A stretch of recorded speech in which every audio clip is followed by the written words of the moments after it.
Secretary of State John Kerry and his British counterpart William Hague are adding their weight to the international effort to stop sexual violence in armed conflicts.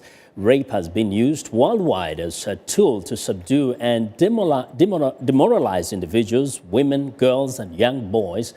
Kerry and Hague spoke in Washington on Tuesday. VOA's Zlatica Hoke reports. Armed forces use sexual violence as the spoils of war for their soldiers or to terrorize populations they want to subdue or force to flee their homes. U.S. Secretary of State John Kerry said that this kind of violence has too long gone unpunished, and the United States wants to change that. No one, and I mean no one, at the highest level of military or governance who has presided over or engaged in or knew of or conducted these kinds of attacks is ever going to receive a visa to travel into the United States of America from this day forward.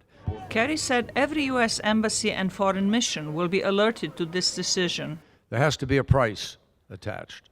British Foreign Secretary William Hague said in recent years sexual violence in conflicts in Bosnia, Darfur, Liberia, Guatemala and many other places has been amply documented, and the subject can no longer be ignored. It's a moral responsibility, but it's also about preventing conflict, about helping communities to work together after conflict. It is a fundamental part of conflict prevention, as well as a crucial moral cause of our times. Hague said what has been missing in the international combat against this type of violence is the major governments throwing their weight behind it. He said Britain's participation will make a difference because the country has one of the world's biggest diplomatic networks.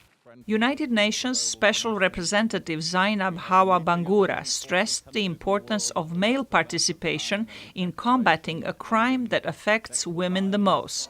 She said the United Nations has put in place resolutions against sexual violence. And the challenge is why the Foreign Secretary is doing the June conference is actually how do we make sure at the national level the governments take ownership and responsibility and implement the decision that we have agreed at the United Nations. Bangura said that having 140 countries sign a resolution against sexual violence has made a difference. She said obligation to prevent the crime is now part of every negotiation for a peace agreement. Kathy Russell, Ambassador at Large for Global Women's Issues, said mobile courts used in the Democratic Republic of Congo have proved to be faster and more effective than international courts in punishing those responsible for wartime sexual violence. We have judges, or Congolese prosecutors, judges who go out and they travel around and they hear the cases in the communities. It takes 2 weeks for a case to be heard, and justice is meted out immediately. Russell said it is very important for victims to see justice happen in front of them. Kerry and Hague stressed the best way to curb the crime is to punish the perpetrators.